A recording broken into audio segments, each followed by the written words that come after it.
অর্থসহ দোয়া মাসুরা।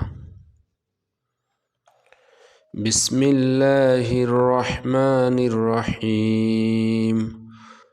আল্লাহুম্মা ইন্নী যালামতু নাফসি যুলমান কাসীরা ওয়া লা ইয়াগফিরুয যুনুবা ইল্লা আনতা ফাগফিরলি মাগফিরাতাম মিন ইনদিক ওয়ারহামনি ইন্নাকা আনতাল গফুরুর রহিম।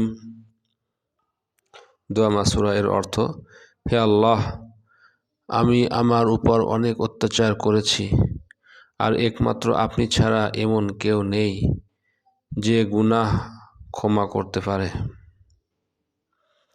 তাই আপনি আমাকে ক্ষমা করুন এবং আমার উপর দয়া করুন। নিশ্চয় আপনি ক্ষমাশীল ও অতি দয়াবান।